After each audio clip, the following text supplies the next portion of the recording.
नमस्कार। कार्यक्रम सक्षम छोरीको अर्को नयाँ श्रृङ्खलामा तपाईहरु सबैलाई हार्दिक स्वागत गर्न चाहन्छु। म नीरज नेउपाने। दर्शकबिन, यो कार्यक्रम जागृति बाल तथा युवा सरकार नेपाल र क्यानलनको सहयोगमा एसटीजी स्टुडियोको प्रस्तुति हो। यो कार्यक्रममा हरेक श्रृङ्खलामा हामी विशेष गरी छोरीका सवालमा संवाद गर्छौं, छलफल गर्छौं। त्यो पनि विशेष गरी स्थानीय लेभलमा अर्थात् गाउँ समुदायमा काम गरिरहेका किशोरीहरूको सवाल र कथालाई सम्प्रेषण गर्छौं भने नीति निर्माणमा आफै आबद्ध भएर बस्नुभएका अग्रज व्यक्तित्वहरूका सुझाव र सल्लाह सँगसँगै उहाँहरूको अनुभवहरू यो कार्यक्रममा प्रस्तुत गर्छौं। यही श्रृङ्खलामा आज पनि त्यस्तै अनुभवी व्यक्तित्वहरूलाई आज हामीले स्टुडियोमा निम्ताएका छौं। विशेष गरी युएनसिडा कमिटीमा उपाध्यक्षको पदमा रहनुभएकी, सँगसँगै सञ्चार माध्यममा सबैसँग छाएकी, सँगसँगै अझै भनौँ किशोरी सशक्तिकरण र छोरी र महिलाको सवालमा आफूलाई नेपालमा स्थापित गर्न सक्नुभएकी एकजना छोरी, महिला, सबैको इन्स्पिरेसन व्यक्तित्वलाई आज निम्ताएका छौँ। उहाँ हुनुहुन्छ वन्दना राणाजी।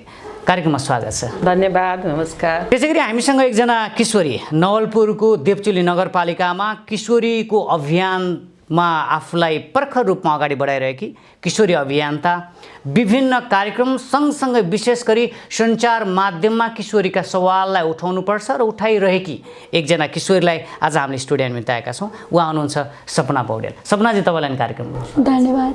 अब म सपनाजीसँगै जान्छु। सुरुमा तपाईँलाई आज यो कार्यक्रममा आउँदै गर्दा अनि यो नाम देख्दै गर्दा कस्तो फिल भइरहेछ? सर्वप्रथम त हजुरहरूलाई यहाँसम्म पुर्याइदिनु भएकोमा र एज अ हाम्रो सबैको लिडर, एउटा इन्सपिरेसन दिने म्याम हुनुहुन्छ, उहाँसँग आफ्नो भनाइहरू राख्न पाउँदा एकदम गर्व लागेको छ।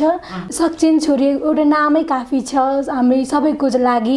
छोरीले सक्षम भन्ने उदाहरणको लागि, जस्तै हामी उदाहरणकै रूपमा हेरौँ, आज हामीसँग हुनुहुन्छ म्याम वन्दना राणा म्याम, जो हामी छोरीहरूको लागि एउटा इन्सपिरेसन्स हुनुहुन्छ। धेरै क्षेत्रहरूमा आफ्नो योगदान, आफूले गरेको कामहरूको एकदम उदाहरणले हुन्छ नि, इक्जाम्पलहरू र सबैजनालाई मोटिभेट गर्ने कामहरू पनि गर्दै आउनुभएको छ। हजुर वन्दनाजी, हजुरलाई चाहिँ अब विशेष तपाईँलाई यो नाम देख्दाखेरि कस्तो फिल भयो, कस्तो महसुस? मलाई सबैभन्दा पहिला त यस्तो राम्रो कार्यक्रम र यहाँहरू सबै मिलेर यति युवाहरू, यस्ता सबल युवाहरू र त्यसमाथि पनि बालिकाहरू जम्मा गरेर यस्तो एउटा राम्रो कार्यक्रम गरिराख्नु भएको रहेछ भन्ने कुरा गर्दाखेरि मलाई आफैलाई बल पुग्यो। कता कता कहिलेकाहीँ यसो डर भएर आउँथ्यो, तर आज तपाईँको यो कार्यक्रम देख्दाखेरि जे होस् कुना काप्चाबाट एउटा सबल छोरी, सक्षम छोरी हैन, सक्षम छोरी, सबै छोरीले सक्छन्, छोरा र छोरी मिलेर गर्नुपर्छ। अब म विशेष सपनाजीसँग जान्छु। तपाईँ यहाँ आउँदै गर्दा आज यो कार्यक्रममा सुरुवातमा सबै दर्शकहरूलाई भनिदिनुहोस् कि तपाईँको थोरै अनुभव कसरी बनिन् सपना आज यो ठाउँमा?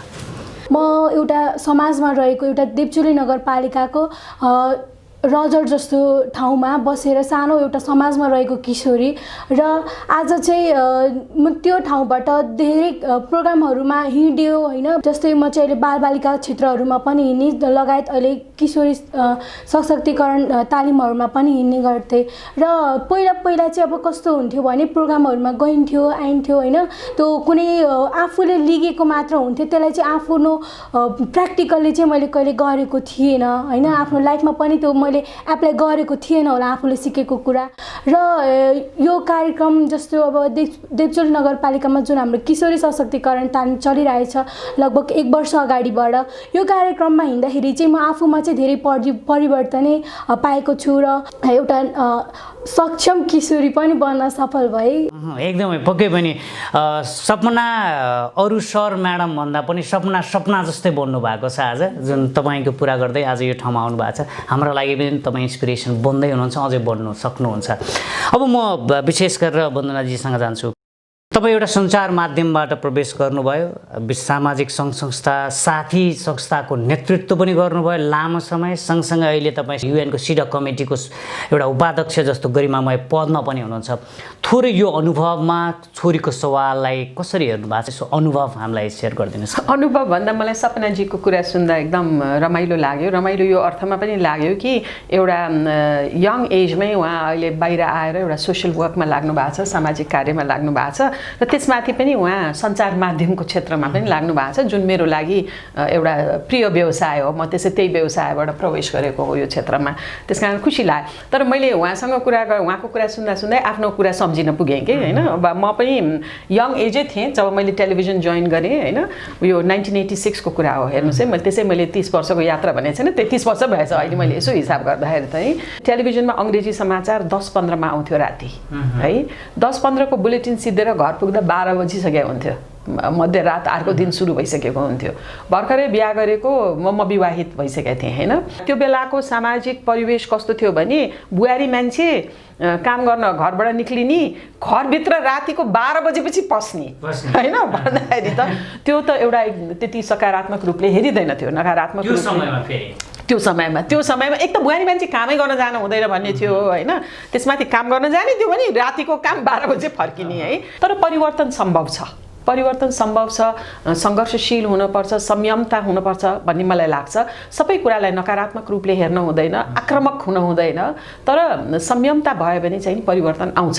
अनि एउटा सञ्चार माध्यमबाट फेरि साथीको नेतृत्वमा आइपुग्नु। सञ्चार माध्यमको म अलिकति कुरा गरौँ न, तपाईँले सञ्चारिका समूहको पनि कुरा गर्नुपर्छ होइन। साथी दुईटा, मैले दुईटा संस्था हो मेरो एकदमै ठुलो समय, लगानी र प्यासन खर्च गरेको, एउटा सञ्चारिका समूह, एउटा साथी होइन। साथी संस्था चाहिँ नि कस्तो भयो भने 1991 मा म चाहिँ नि विभिन्न यो UNDP को पहिलो ह्युमन डेभलपमेन्ट रिपोर्ट आउँदै थियो। मैले एउटा असाइनमेन्ट पाएको थिएँ कि ह्युमन डेभलपमेन्ट भनेको, मानव अधिकार भनेको विभिन्न किसिमका विविध किसिमका व्यक्तिहरूको विचारमा के हो, उनीहरूको लागि मानव अधिकार के हो भन्ने किसिमको भोइसेस कम्पाइल गरेर एउटा बिगर डकुमेन्ट्रीमा हाल्नलाई मैले त्यो असाइनमेन्ट पाएको थिएँ। 1992 मा चाहिँ नि हामी 8 जना मिलेर हामी उस्तै किसिमको स्कुलमा पढेको, सँगै हुर्केको र समाजलाई दिनपर्छ। आफू सक्षम भएपछि आफूले जानेका कुराहरू समाजमा पनि गर्नपर्छ, त्यसले धेरै आफूले पाइन्छ भन्ने शिक्षामा हुर्केका हामी 8 जनाले चाहिँ नि साथी संस्थालाई 1992 मा हामीले स्थापना गरेका हौँ। विशेष गरेर अब साथीले के गर्दैछ, के गर्ने प्लान गर्नुभएको छ, सँगसँगै सिडमा के भइरहेछ भन्ने एकैछिनमा छलफल गरौँला। अब विशेष सपनाजीसँग जान्छु। तपाईँ एउटा त्यो यो लेभलमा आज आइपुग्दै गर्दा के गर्नुभयो आफ्नो समुदायमा, एकचोटि हाम्रो दर्शकलाई बुझ्ने गरेर भनिदिनुहोस्। के गर्नुभयो भन्दामा चाहिँ एक किशोरी सशक्तिकरणको एक अभियानकर्ता भनेर चाहिँ अब किशोरीको क्षेत्रमा चाहिँ हामीले धेरै काम गर्दै आइरहेका छौँ हाम्रो नगरपालिकामा र अब यो अभियान सकिँदा पनि हामी गर्नेछौँ भन्ने हामीले चाहिँ आफूलाई नै एउटा प्रमिस नै गरेका छौँ होइन। नेचुरल प्रोसेस हो नि त, यो त भइरहेको छ। सायद आज हामी मिन्सै नभएको भए हामी यहाँ हामी यो संसारै देख्न पाउँथेनौँ। हाम्रो मम्मीले हामीलाई यहाँ ल्याउन सक्नुहुन्थ्यो, हामी जन्मिन्नथ्यौँ होला भन्ने जस्तो कुराहरूले चाहिँ हामी उहाँहरूलाई मोटिभेसन गर्छौँ। र जस्तै अब यो हिंसा द्वन्द्वहरूको कुरा, जस्तो गुड टच र ब्याड टच, हामी कतिपय गाडीहरूमा हिँड्दाखेरि होइन अब भनेपछि एकदमै राम्रो काम गरिराख्नु भएको छ, जुन कार्यक्रमले चाहिँ तपाईँको गाउँ समाजमा अहिले तपाईँको देवचुली नगरपालिका किशोरी मैत्री बन्ने अभियानमा पनि छ। त्यो हामीले सदैव उहाँहरूलाई पनि विशेष धन्यवाद दिनुपर्छ, तपाईँहरूको यो अभियानलाई पनि हामी धन्यवाद दिनुपर्छ। अब म यता वन्दनाजीसँग आउँछु। जस्तो अहिले सपनाजीले कुरा गर्नुभएको इस्युहरू छ नि, कुराहरू, र तपाईँले जति बेला आजभन्दा 33 वर्ष अगाडिको त्यो सवालहरूलाई, इस्युहरूलाई हेर्दा कस्तो पाउनु भयो? मलाई त कति रमाइलो लागिरहेछ। हिजो र आजको कुरा गरिरहेछौँ जस्तै छ होइन। उहाँ आज, म हिजो भनौँ न है। अब हिजोको अवस्था कस्तो थियो, आजको अवस्था कस्तो छ भनेर उहाँले बोल्न डराउने भन्ने कुरा भयो नि होइन।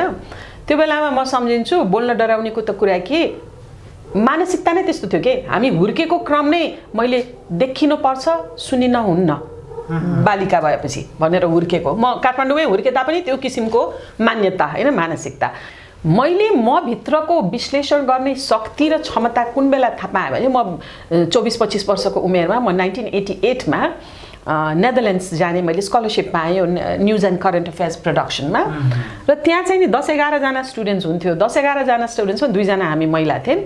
सेतो कपाल फुलेको प्रोफेसरले एउटा कुरा प्रेजेन्ट गर्थ्यो अनि तेरो यसमा विचार के छ भन्थ्यो है। अनि मलाई चाहिँ अब 2 जना मात्र गर्ल्स भएर होला, मलाई पिक गरिरहेको थियो क्या उसले। Vandana, what do you think of this, can this be done differently, what is your idea? मलाई त त्यो यति नौलो लाग्यो र यति गाह्रो लाग्यो। आफ्नो कुरा राख्नलाई सिकाएकै रहन्छ कि हामीलाई त कहिले पनि 24-25 वर्षसम्म आफ्नो कुरा राख्नलाई सिकाएर रहन्छ। अर्काले जे भन्यो त्यही गर्ने, अर्काले नै छनौट गरिदिने सबै कुरा होइन। त्यहाँ त तिम्रो विचार के छ भन्दा त मलाई 2 दिनसम्म त कस्तो सोच्न गाह्रो भयो भने अनि तेस्रो दिन चाहिँ अलिकति बानी परेर अब त्यो उसले प्रिजाइड प्रस्तुत गरेको कुरामा बेग्लै एउटा यो यसरी पनि गर्न सकिन्छ डराइ भन्दाखेरि very good, that's a good idea, we can do.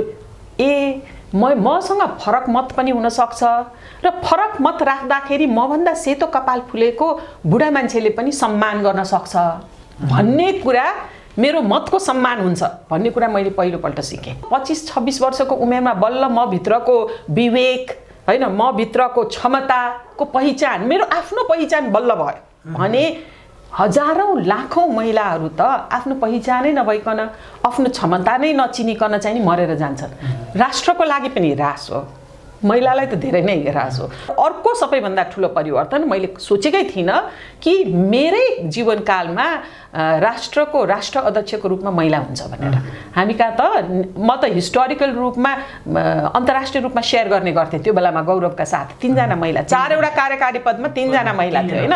प्रधान न्यायाधीश महिला, राष्ट्र अध्यक्ष महिला अनि राष्ट्रिय सभाका अध्यक्ष महिला होइन भन्दाखेरि त त्यो त कहीँ पनि भएको छैन। पक्कै पनि। अब सपनाजी तपाईँ खुसी हुनुहुन्छ अहिले यो अवस्थामा आइपुग्दा कि अझै केही कुरा पीडा छ अझै? एउटा मनले खुसी पनि लागेको छ र एउटा मनले दुःखी पनि लागेको छ। खुसी चाहिँ अब जस्तो हामी अब एक अभियानकर्ताकै रूपमा अभियानमै लागेर चाहिँ हामीले आफ्नो भनाइहरू, आफ्नो होइन कुराहरू चाहिँ आफ्नो नगरपालिकाको किशोरीहरूको कुरा चाहिँ हामीले हजुरहरूको अगाडि होइन ठुलै हाम्रो लिडरहरूको अगाडि चाहिँ राख्न पाएका छौँ। र म जस्तै हामी जस्तै किशोरीहरू जो एकदम दुर्गम ठाउँहरूमा हुनुहुन्छ होइन, उहाँहरूले चाहिँ आफ्नो भनाइहरू, आफ्नो कुराहरू चाहिँ राख्न पाउनु भएको छैन कि। दर्शकबिन पक्कै पनि हामीले अहिले विशेष गरेर 33 वर्ष अगाडिको छोरीको सवाल र अहिले हामी अहिलेको हाम्रो जेनेरेसनको सवालको विषयमा हामी छलफल गऱ्यौँ, बहस गरिरहेका छौँ। पक्कै पनि तपाईँहरूले एकदमै चासोका साथ हेरिराख्नु भएको छ होला भन्ने पनि अपेक्षा गर्छु। अहिले चाहिँ छोरो विश्राममा जान्छु, त्यसपछि फेरि तपाईँहरूसँग आउनेछु।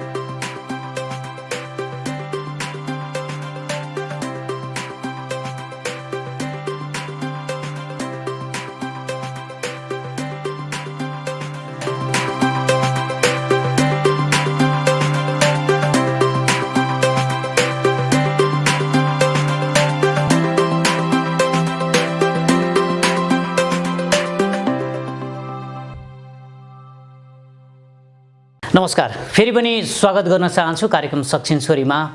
यो कार्यक्रम विशेष गरी जागृति बाल तथा युवा सरकार नेपाल र क्यानालानको सहयोगमा एसट्रिजी स्टुडियो प्रस्तुति हो, जहाँ हामी विशेष गरी छोरीका सवालमा छलफल र संवाद गर्ने गर्छौँ। फेरि पनि म सपनाजीसँग जान्छु। सपनाजी, अघि जति पनि हामी सवालहरूमा छलफल गऱ्यौँ, अब यो छलफललाई अझै सार्थक तुल्याउनका लागि तपाईँ हामी जस्तो युवा साथीहरूले के गर्नुपर्छ जस्तो लाग्छ? फर्स्ट अफ अल त हामीले आफूले के गर्दैछौँ भन्ने कुरा आफूले विश्वास गर्न पर्यो होइन।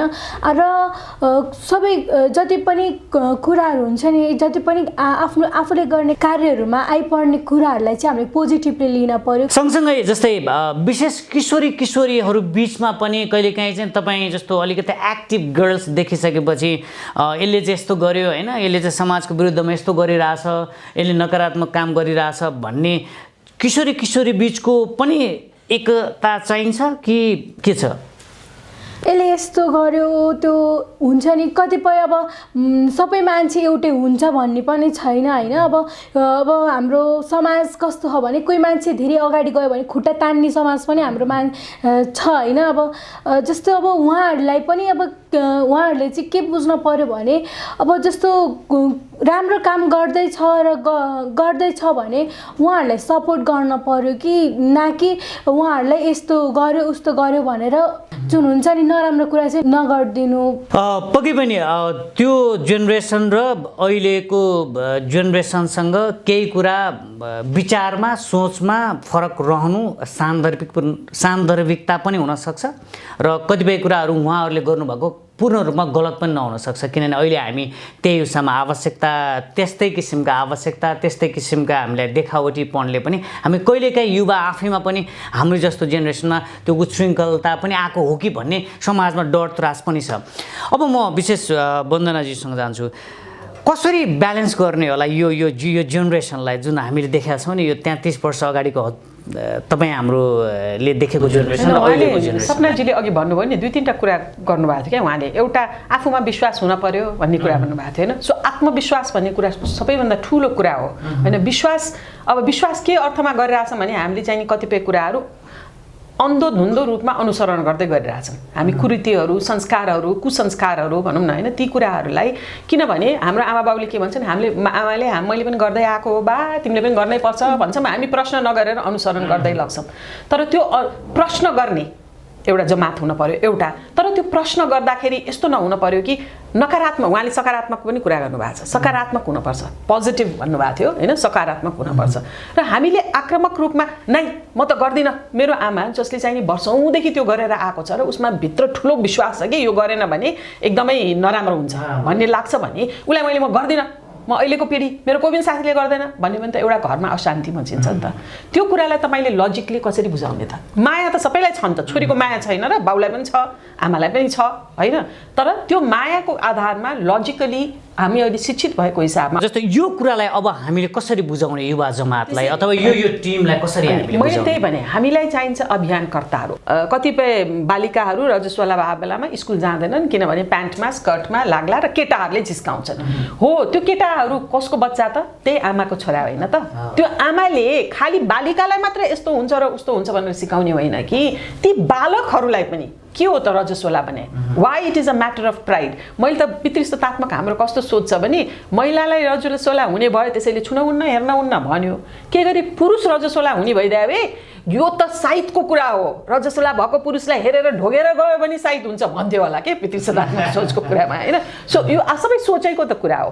त्यो सोचमा परिवर्तन कसरी ल्याउने भन्ने कुरा त बालिका एक्लैले पनि सक्दैन, महिला एक्लैले पनि सक्दैन। तपाईँहरू जस्तो पुरुष, युवा, बालक र त्यो हुर्काउने बालकहरूलाई हुर्काउने क्रममा जुन शिक्षा दीक्षा दिइन्छ त्यहीँबाट सुरु हुन्छ। अब यो पुस्तालाई अब सँगै यो बुझाउने अनि यसरी यो पुस्ता र यो पुस्ता बिचको ग्यापलाई हामी यो कुरा हस्तान्तरण गर्ने भन्ने कुरामा अथवा बुझाइमा के गर्ने अब हामीहरूले कस्तो प्रयास गर्नुपर्छ? यस्तो तपाईँले कस्तो राम्रो प्रश्न सोध्नुभयो। किन राम्रो भने मलाई पनि अत्यास लागिरहेको थियो कि 30 वर्ष भइसक्यो होइन यो क्षेत्रमा लागेको। मैले 4थो विश्व महिला सम्मेलन बेजिङ पनि अटेन्ड गरेको हो, त्यहाँबाट आएर संचारिका समूह स्थापना गरेर त्यसको पनि अगुवाई मैले धेरै अगाडि लगेको हो संचारको क्षेत्रबाट होइन। र यो सबै क्षेत्र हेर्दाखेरि जस्तै भए पनि हाम्रो त उमेर ढल्किँदैछ नि त। You can not be physically active and mentally active जहिले पनि हुन्छु भनेर त गर्नु भएन, त्यो त असम्भवको कुरा हो। र हामीलाई नयाँ पुस्ता सृजना गर्न जरुरी नै देखिन्छ। उहाँहरूलाई देख्दा खुसी लाग्छ मलाई होइन, एउटा सबल नयाँ पुस्ता चाहिँ नि यसरी प्रड्युस भइरहेको छ। तर त्यसलाई चाहिँ नि मैले चाहिँ नि यो अब यो 2020 अब जुन लागिसक्यो आज जनवरी भयो, यो चाहिँ नि अन्तर्राष्ट्रिय प्रतिबद्धताहरूको कुरामा हेर्दाखेरि पनि एकदमै महत्त्वपूर्ण वर्ष छ। र मलाई चाहिँ नि यो यही समयमा कस्तो लाग्यो भने ओहो मेरो पनि त मैले बेजिङ अटेन्ड गरेको 25 वर्ष भइसक्यो, बेजिङको कार्ययोजनालाई लिएर लैङ्गिक समानतालाई वकालत गरेको 25 वर्ष भइसकेछ। अब भोलि 25 वर्षपछि पनि म त्यही तरिकाले त्यही तवरले त म गर्न सक्दिनँ नि त भने नयाँ पुस्ताले गर्छ कि गर्दैन भन्ने डर र त्रास थियो कि त्यो डर र त्रासलाई मेट्नलाई धेरै ठुलो कुरा गर्न नसके पनि अरू क्षेत्र ठाउँबाट त भइ नै रहेछ। अहिले हामीले यही जनवरी 21 र 22 चाहिँ नि एउटा 2 दिनको युवाको सम्मेलन generation equality national youth conference समानताको पुस्ता प्रतिबद्ध युवा दस्ता भनेर हामीले 7वटा प्रदेशबाट हाम्रो टार्गेट 200 जना युवाहरूको सहभागितामा र फेरि यो हामी अलिकति लैङ्गिक समानता र महिला सशक्तिकरण कुरामा केन्द्रित रहन्छौँ। त्यो भनेको यसमा बालिका मात्र होइन, मिनिमम 30% बालक होइन युवाहरू मेलहरू पनि को पार्टिसिपेसन हुने र विविध एउटा समावेशी हिसाबमा हामीले चाहिँ नि यो प्रक्रियालाई अगाडि बढाएर त्यो 2 दिनमा धेरै कुरा त गर्न सकिँदैन। तपाईँहरूलाई लाग्ला कतिले भन्छ नि conference for the sake of conference, म चाहिँ त्यो भन्दिनँ। किन भन्नु होला भने मैले म बेजिङ कन्फरेन्समा गएर नै म भित्रको त्यो एडभोकेसी आएको हो। अब विशेष सपनाजीसँग जान्छु। अब तपाईँहरूले काम गर्दै गर्दा अलिकति नीतिगत कुरा गरौँ। जस्तै तपाईँ नेपाल सरकारको विभिन्न संयन्त्रसँग जोडिनुहुन्छ, स्थानीय सरकारसँग जोडिनुहुन्छ, वडासँग जोडिनुहुन्छ, प्रहरीसँग जोडिनुहुन्छ।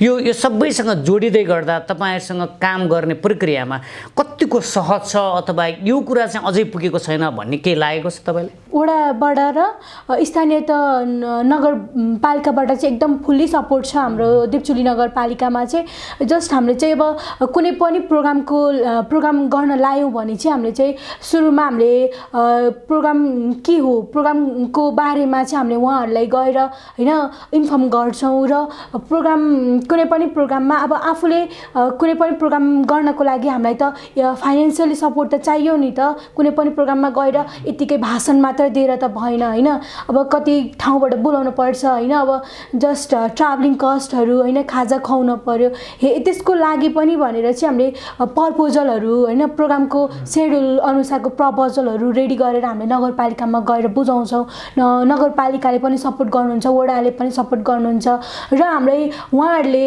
चाहिँ कसरी पनि सपोर्ट गर्नुहुन्छ भने हामीले प्रोग्राम आँटिरहेछौँ र हामीले प्रोग्राम गर्दै गर्दा चाहिँ उहाँहरू चाहिँ प्रोग्राम स्टार्ट भएबाट इन्डिङसम्म चाहिँ उहाँहरू चाहिँ हाम्रो प्रोग्राममा चाहिँ बसेर हाम्रो प्रोग्राम हेरिदिनुहुन्छ के र कस्तो खुसी लाग्छ भने अब आफूले प्रोग्राम गर्दाखेरि हामीले कुनै पनि प्रोग्राम हामीले गल्ती गर्दैनौँ भन्ने त छैन नि त सानो तिनो मिस्टेकहरू त भइरहेको छ उहाँहरूले चाहिँ त्यो मिस्टेकलाई चाहिँ पोजिटिभली फिडब्याक दिनुहुन्छ अब यस्तो गर है यस्तो हुन्थ्यो यस्तो गर है भनेर चाहिँ उहाँहरूले सपोर्ट दिनुहुन्छ त्यो कुराले पनि हामीलाई एकदम इन्करेज गर्छ सबै 753वटा स्थानीय सरकारका जनप्रतिनिधिहरू तपाईँको वडा तपाईँको पालिका जस्तै भइदिए कस्तो राम्रो हुन्थ्यो हैन तपाईँको अभिभावक जस्तै भइदिए कति राम्रो हुन्थ्यो सबैलाई बुझ्दिने न कि छोरी मात्र होइन छोराको सवाललाई पनि त्यत्तिकै बुझ्दिने भइदिए कति राम्रो हुन्थ्यो आशा गरौँ सबै जनप्रतिनिधिले हेरिराख्नु भएको छ होला अब विशेष म वन्दनाजीसँग जान्छु अब अलिकति हामी राष्ट्रिय र अन्तर्राष्ट्रिय स्तरमा तपाईँ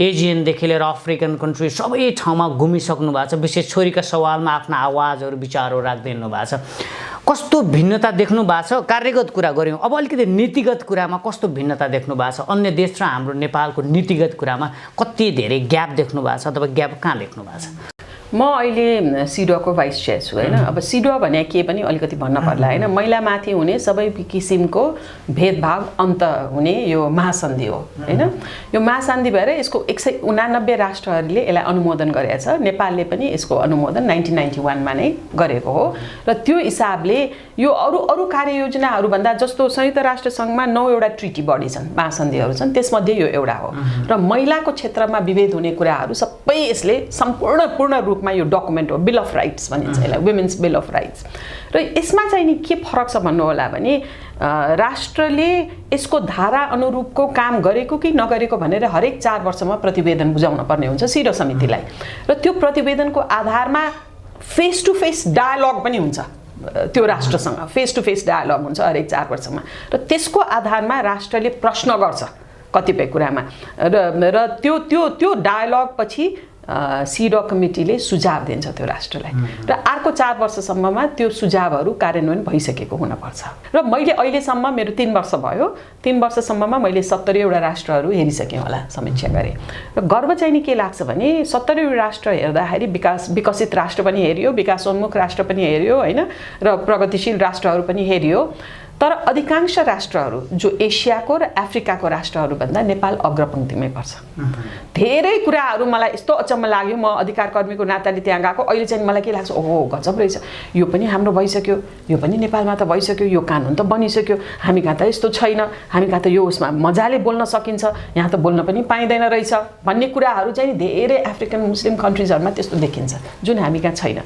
त्यो हिसाबमा म एसियामा पनि हामी अग्रपङ्क्तिमै छौँ र गर्व लाग्छ धेरै परिवर्तन छ अन्तमा छ कार्यक्रम सपनाजी के भन्न चाहनुहुन्छ यो विशेष तपाईँ जस्तै छोरी बनाउनका लागि हरेक स्थानीय सरकार अभिभावक सबैलाई के म्यासेज छ तपाईँको तर्फबाट छोरी बनाउनको लागि सबैभन्दा पहिला त जति पनि किशोरी छोरीहरू हुनुहुन्छ उहाँहरूलाई चाहिँ इन्करेज गरिदिनुहोस् के यस्तो गर्न सक्नुहुन्छ है भनेर जस्तो अब एज ए इक्जाम्पल नै दिनु न होइन म्याम जो वन्दना राणा म्याम जस्तै अब हाम्रो देशको राष्ट्रपति विद्यादेवी भण्डारी जस्तो म्यामहरू हुनुहुन्छ नि जति पनि हाम्रो लिडर हुनुहुन्छ नि उहाँहरूको इक्जाम्पल दिएर जति पनि उहाँहरूको इक्जाम्पल दिएर चाहिँ छोरीहरूलाई इन्करेज गरिदिनु कि हामी पनि गर्न सक्छौँ है सक्छिन् छोरी है भन्ने जस्तो कुराहरूले गर्दा चाहिँ कुराहरू गरिदिनु भयो भने अझै हामीलाई पनि इन्करेज हुन्छ भन्ने चाहिँ यति नै भन्न चाहन्छु आफू पनि इक्जाम्पल हुन पर्यो अरूलाई पनि इन्स्पायर गर्न पर्यो होइन तपाईँले अन्तिममा के भन्न चाहनुहुन्छ हरेक यो राष्ट्र सबै ठाउँमा एउटा सबैजनाले सक्षम छोरी भन्ने सोच विकास गर्नका लागि सबैजना अभिभावक परिवार किशोर किशोरी युवा जमातलाई के म्यासेज दिन चाहनुहुन्छ सकारात्मक भिजन राख्नुपर्छ हैन। सबैभन्दा पहिला हामी एउटा सबल पुस्ता अगाडि ल्याइरहेका छौँ र भोलिको भविष्य पुस्ताको लागि स्वर्णिम बनाउँछौँ भन्ने भिजन राख्न पर्यो। त्यो भिजन राख्ने बित्तिकै त्यो भिजनको लागि आवश्यकता के हो भनेर त्यसप्रतिको सकारात्मक रूपले छलफल गर्न पर्यो। अघि उहाँले भनिसक्नुभयो, आफू पनि इक्जाम्पल हुनु पर्यो, आफूले गरेको कुराले अरूलाई पनि इन्स्पायर गर्न सक्नु पर्यो। र अहिले हाम्रो स्थानीय तहदेखि केन्द्रीय तहसम्म, किन राजनीति भनेको धेरै ठुलो कुरा हो, राजनीतिक लिडरसिप नेतृत्वले धेरै परिवर्तन ल्याउन सक्छ। राजनीतिक नेतृत्वले पनि त्यो किसिमको भविष्यको पिँढीलाई स्वर्णिम सपना बाँड्ने मात्र होइन, त्यो दिलाउन सक्ने सपना देखेर त्यो अनुसारको नीति कानुनहरू कायम गर्न पर्यो। र collective power, I believe in collective power, सामूहिक रूपमा काम गर्नुपर्छ। अझ भनौँ अहिले युवाको त्यो जोस हाम्रो अग्रज पुस्ताको त्यो होसलाई सँगै जोडौँ। अझ त्यो सँगै जोड्यौँ भने पक्कै पनि हामीले सबै ठाउँमा लैङ्गिक समानताको सवाललाई सबैजनाले आफ्नो आफ्नो घरको आफ्नो आफ्नो व्यक्तिगत इस्यु, व्यक्तिगत यसलाई चाहिँ अधिकारको कुरा, व्यक्तिगत चासोको कुरा बन्न सकौँ, जसले गर्दा हाम्रो देश कल्पना गरौँ अहिले हामी बाल मैत्रीको अभियानमा छौँ, कल्पना गरौँ कुनै दिन किशोरी मैत्री देशको नाममा हामीले छिट्टै यो देशलाई पनि चिनाउन सकौँ। धन्यवाद, आउनुभयो, समय दिनुभयो, विशेष धन्यवाद। दर्शकबिन आज हामीले विशेष हाम्रो यो छलफलबाट पनि के आत्मसात गर्न सक्छौँ भने हामी परिवर्तनको श्रृङ्खलामा छौँ, परिवर्तन गर्ने अभियानमा छौँ। यो परिवर्तनको सबैभन्दा पहिलो आधार भनेको म अर्थात् आफूबाटै नै सुरुवात गर्नुपर्ने रहेछ। किनभने आज हामीले जो गेस्टलाई निम्ताएका छौँ उहाँहरूको सुरुवात, परिवर्तनको सुरुवात मबाट नै भएको भन्ने कुरा आजको श्रृङ्खलाबाट तपाईँहरू सबैले आत्मसात गर्नुभयो होला भन्ने पूर्ण अपेक्षा गर्दै यो टेलिभिजन स्क्रिन तपाईँले हेर्न सक्नु भएन, समय मिलेन भने पनि एसडिजी स्टुडियोको युट्युब च्यानल अर्थात् वेबसाइटमा गएर हेर्नुहोला अनि हामीलाई सुझाव सल्लाह र प्रतिक्रिया दिनुहोला भन्दै आजको यो कार्यक्रमबाट फेरि पनि अर्को श्रृङ्खला लिएर आउने बाचा गर्दै निरज नेपाली बिदा हुन्छ। नमस्कार।